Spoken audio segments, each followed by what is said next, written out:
To connect a fixed format surface to a fixed format mix rack, plug a Cat5 cable up to 120 meters between the surface and mix rack ACE ports. Touring grade premium quality cables are recommended. A list of tested and recommended cables are also available on our website.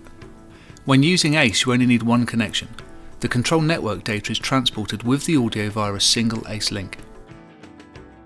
To connect a modular mix rack or surface with the ACE card fitted in port A of the RAB2 module, plug the Cat5 cable in the mix rack and surface port A ACE link 1, and on both sides bridge one of the unit's network ports to the control network port of the ACE card using the short Cat5 cable provided. The modular iLive port A surface to mix rack link supports full redundancy. Two cables may be connected, one as a backup for continued operation should the other become disconnected or damaged. To connect a modular mix rack to a modular surface with the EtherSound card, or any other option card fitted in port A of the RAB2 module, two cables are required. Plug one Cat5 cable to connect any of the network ports between the mix rack and surface.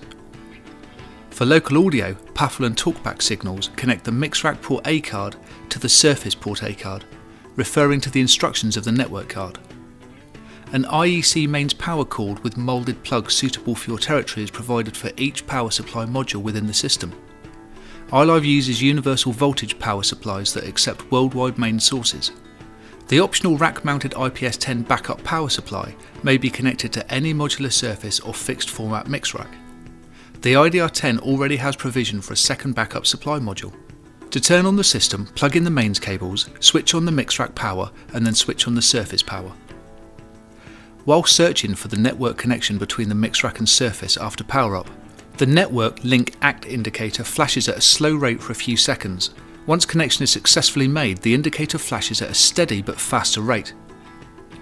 Audio outputs are isolated from the connected equipment during boot up using protection relays to prevent power up thumps.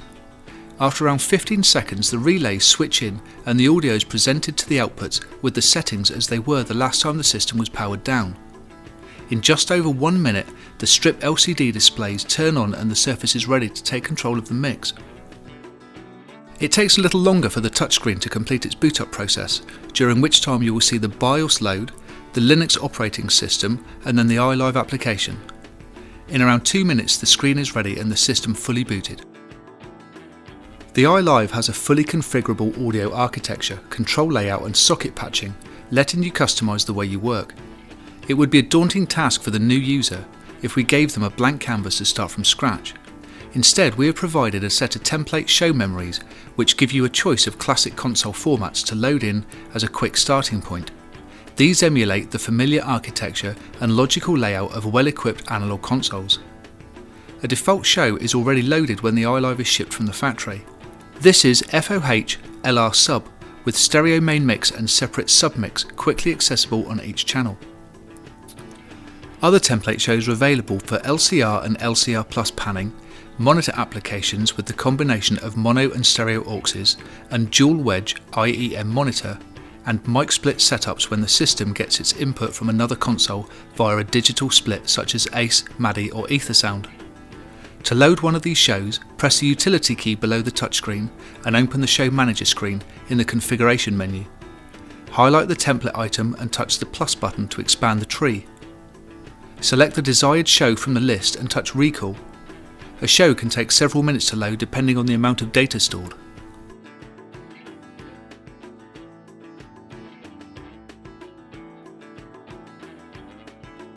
When the recall is finished, a Go to Scene page message is displayed on the strips. This is to remind you to press the Scenes key below the touchscreen and recall two scenes. One to match your iLive mix rack and the other your surface. These recall the strip layout for your surface and configure the output patching for your mix rack.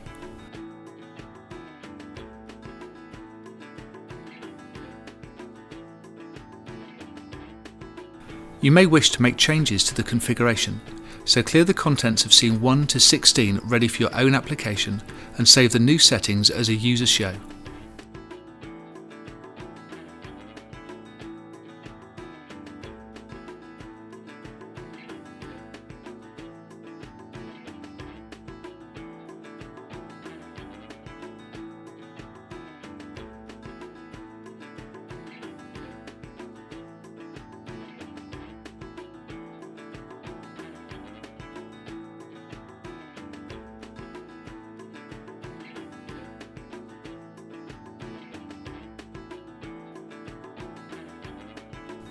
To shut down the system, first power down the touchscreen using the button in the utility configuration screen.